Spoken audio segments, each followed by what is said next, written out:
Un mystérieux pétrolier qui apparaît au large des côtes françaises et qui révèle au grand jour un conflit mondial secret.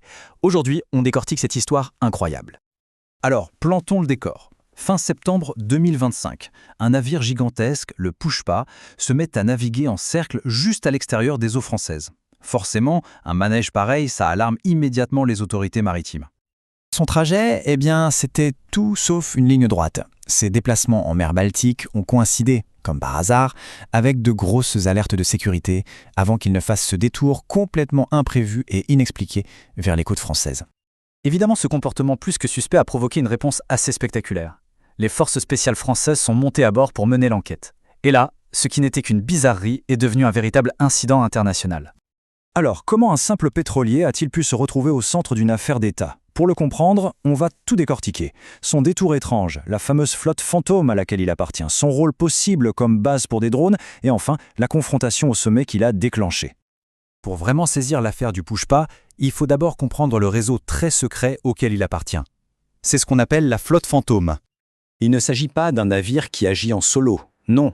Il fait partie de toute une armada clandestine. Une armada conçue pour un seul et unique but, faire en sorte que le pétrole russe continue de couler à flot, et donc l'argent aussi, malgré les embargos internationaux. Ces navires, ils opèrent dans l'ombre, en utilisant des tactiques bien rodées pour brouiller les pistes. Et le Pushpa, il coche toutes les cases, mais alors absolument toutes. Et ça illustre parfaitement la tactique. Au cours de sa carrière, le navire a utilisé au moins 5 noms et 7 pavillons différents. Ça rend n'importe quelle tentative de suivi extrêmement compliquée. Il a même navigué sous pavillon de la Mongolie, un pays sans accès à la mer, c'est dire le niveau. L'ampleur de cette opération est juste stupéfiante. On ne parle pas de quelques navires isolés, non, on parle d'une véritable flotte de l'ombre, avec près de 900 navires qui opèrent en permanence aux 4 coins du globe. Et là, on touche au nerf de la guerre. L'impact financier est colossal. Cette flotte est une bouée de sauvetage économique vitale pour la Russie. Chaque année, elle injecte des dizaines de milliards d'euros directement dans son budget militaire. Mais voilà, le contournement des sanctions, ce n'est peut-être qu'une partie de l'histoire. L'emplacement du navire pendant certains événements clés a soulevé une possibilité bien plus alarmante. Regardons les faits.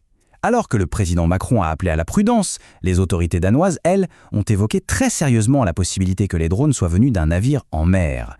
La présence du Pushpa pile à cet endroit, pile à ce moment-là, disons que c'est une coïncidence pour le moins troublante.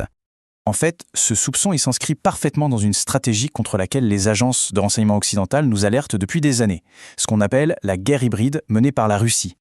Comme l'a résumé un analyste, Vladimir Poutine teste en permanence la capacité de l'Europe à se défendre, et ces navires fantômes pourraient bien être un de ses outils de prédilection.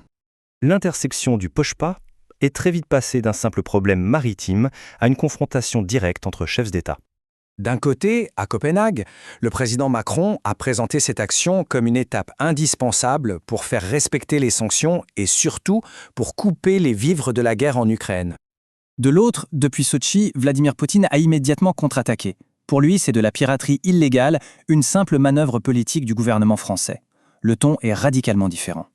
Mais au-delà de l'affrontement diplomatique, l'histoire du Pushpa révèle quelque chose de bien plus profond. Ce n'est pas qu'un simple jeu du chat et de la souris en mer. En réalité, cet incident met en pleine lumière un conflit qui n'est pas déclaré, mais qui se déroule sous nos yeux sur 3 fronts à la fois. Un front économique, un front écologique et un front stratégique. En résumé, ce qu'il faut comprendre, c'est qu'on assiste à la montée d'un nouveau type de conflit. Un conflit qui se cache derrière des pavillons de complaisance et l'immensité de l'océan. L'interception de ce navire fantôme nous a offert un aperçu rare, un flash, sur cette guerre de l'ombre. Mais elle nous laisse avec une question essentielle. Comment fait-on pour contrer une menace qui est conçue pour se cacher au grand jour et qui nie même sa propre existence ?